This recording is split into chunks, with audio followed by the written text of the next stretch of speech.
नमस्कार, जय श्री हरिहर। चलिए बढ़ते हैं नवग्रह पुराण की अगली श्रृंखला की ओर। सृष्टि का प्रारंभ जहाँ पर दर्शाया गया। सृष्टि का प्रारंभ किस प्रकार से हुआ आप लोग जानते हैं, और उसी के अंतर्गत अगला भाग लेकर आ रहे हैं आप सभी के समक्ष।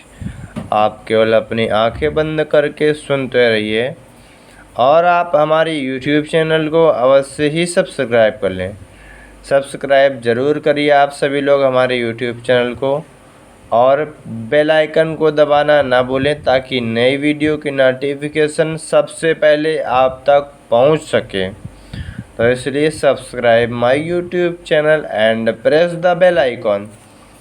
चलिए नवग्रह पुराण की अगली श्रृंखला में बढ़ते हैं। अगले भाग की ओर यहाँ तक हो गया था।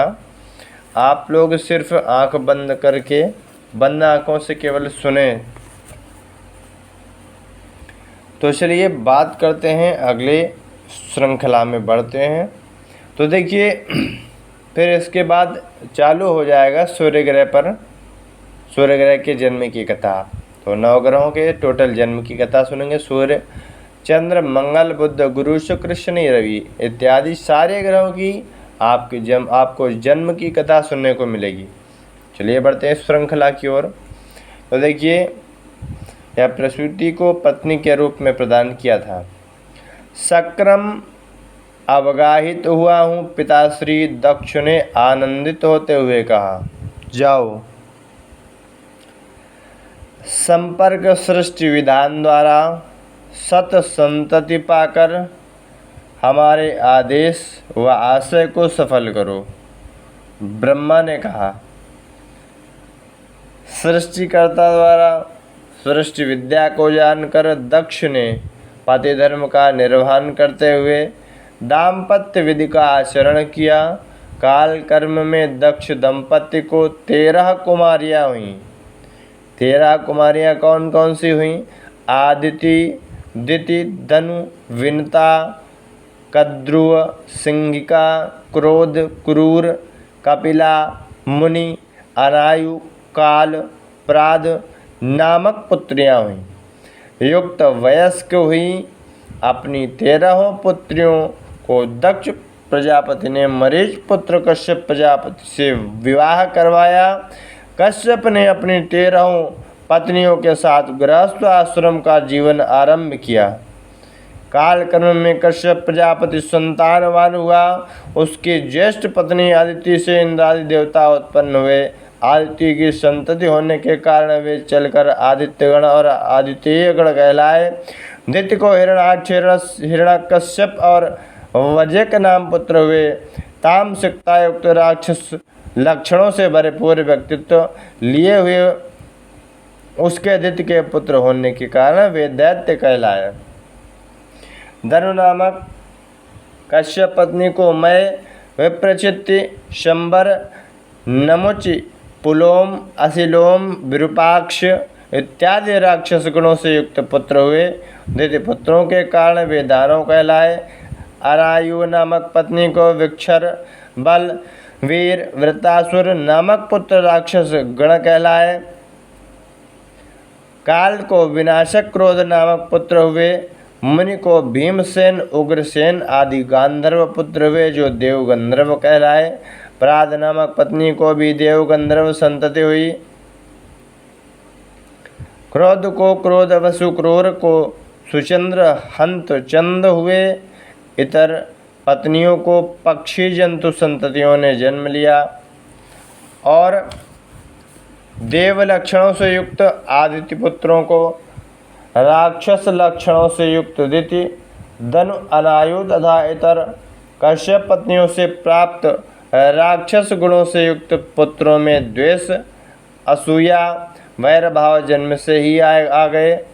बाल्यकाल से ही देवगण और राक्षसगण अलग अलग गुट बन गए। देववृंद के इंद्र नायक हुए एवं राक्षस वृंद के वृत्तासुर और हिरण्यकश्यप नायक बने। कश्यप अपनी संतति देव और राक्षस पुत्रों के मध्य असूया द्वेष मिटाने के साथ साथ सौहार्दत्व बनाए रखने के बहु प्रयास करने पर भी विफल हुए। वयस्क होते ही राक्षस पुत्रों ने अरण्य में जाकर अपने निवास की व्यवस्था कर ली। स्वेच्छा से जीवन यापन करते हुए राक्षस साम्राज्य स्थापित करने के उद्देश्य से अपने माता पिता को त्याग दिया।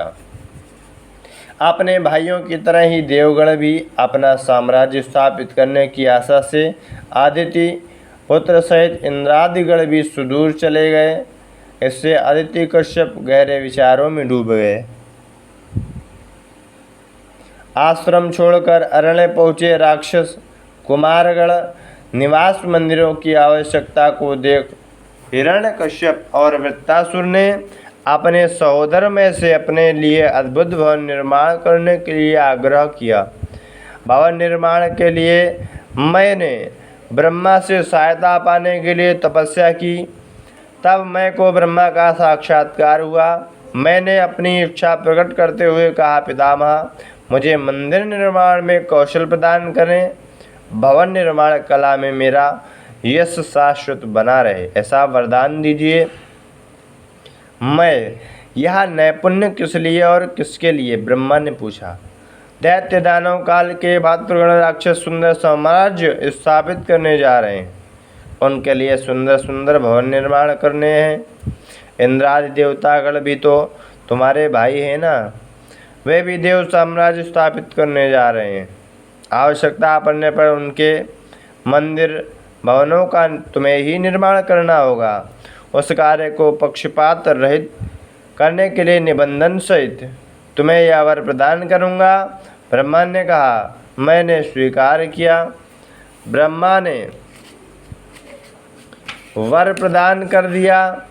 मैंने राक्षस समुदाय के लिए भवनों, नगरों, महलों का निर्माण किया। ब्रह्मा के आदेशानुसार इंद्रादि देवताओं के लिए भी बहुत से नगरों का निर्माण किया। देव व राक्षस गणों के साम्राज्य समृद्ध होने प्रारंभ हो गए। दिति का ज्येष्ठ पुत्र हिरण्यकश्यप भयंकर गदा हाथ में लेकर देव, गंधर्व, किन्नर, किमपुरुषगण से लड़ते हुए ऊर्ध्वलोक में भी कोलाहल मचाने लग गया। अपने भुजबल के मध्य में चूर होकर उसने अंतहीन आतंक फैला रखा था। विजय गर्व में वीर विहार करते हुए हिरण्यकश्यप समुद्रों को भी भयाक्रांत करने निकल पड़ा। समुद्र में कूद कर अपनी गदा से वार करके उसने सभी लोगों को विचलित कर दिया।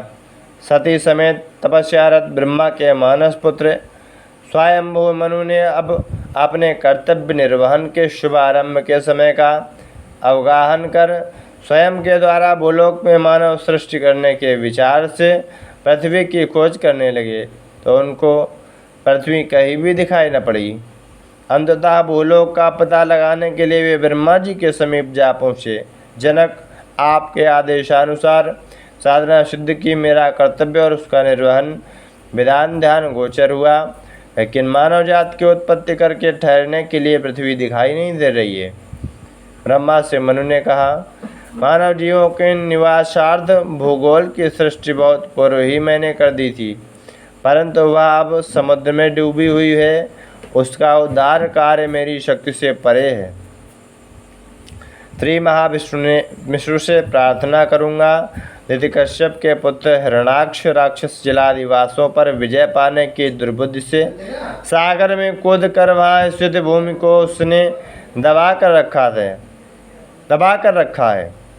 उस राक्षस का संहार कर भूमि का उद्धार करने की शक्ति मात्र श्री हरि के पास है। ब्रह्मा ने आंखें बंद कर श्री हरि का ध्यान किया। श्री महाविष्णु ब्रह्मा के दाहिने नासिकारंध से सूक्ष्म वराह रूप में अवतरित हुए। क्षणों में ही पर्वत परिमाण था। श्वेत वराह विशाल रूप धारण कर समुद्र को लांग गया। हिरण्याक्ष का संहार कर भूमंडल को विश्वंतराल में अपने स्थान पर स्थिर किया। वहीं से श्वेत वराह कल्प आरंभ हुआ। स्वयंभू मनु एवं पत्नी शत्रुपा देवी मिलकर भूलोक पहुँचे। मनु संतति के रूप में मानव सृष्टि का प्रारंभ हुआ।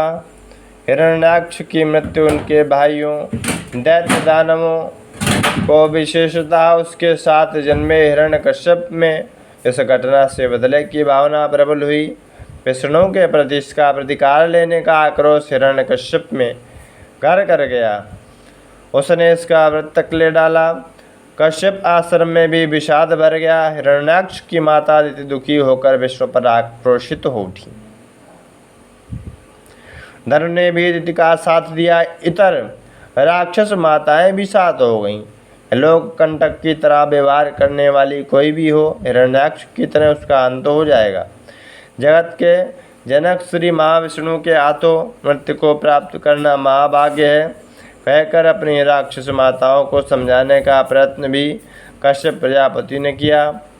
द्वेष और असूया से सभी को परस्पर से दूर होते देख अपने पुत्रगण, बहन के पुत्रगण, अंत में अपनी संतानों को अपने माता पिता से विलग होते देख अदिति द्रवित हो छटपटा गई।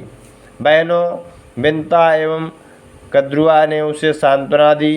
संतान पंख आने के बाद उड़ जाती है, इसे सहन करना होगा। अदिति मुझे देखो, जिन्हें जन्म दिया वे सभी दूर हुए। एक उस विष्णु के हाथों मारा गया, तब भी मैं धैर्य बांधे हूँ। धीरे से अदिति ने कहा, मैं भी वैसी ही हूँ, हमें देखकर धैर्य बांधो दीदी, कहा धनु ने। किंतु बहनों की सांत्वना अदिति के मन को शांत नहीं कर सकी। संतानें दूर हो गईं, यही एक कारण नहीं था। आश्रम के प्रांगण में वृक्ष के नीचे बैठी दीर्घ मनोव्यताओं में डूबी अदिति के समीप पहुंचकर कश्यप पास बैठ गए। उसके चेहरे की ओर देखा। अदिति की आंखों में आंसू भर आए। कब तक ऐसे ही आंसू बहाती रहोगी? हमें इस घटना में अवश्य कुछ नया लगता है।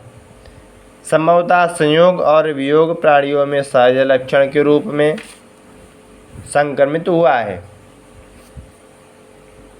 विचार करने पर शरीरों से उत्पन्न संतान उन शरीरों से दूर चले जाने पर अनुभव में आने वाली वेदना मुझे आश्चर्यचकित कर रही है।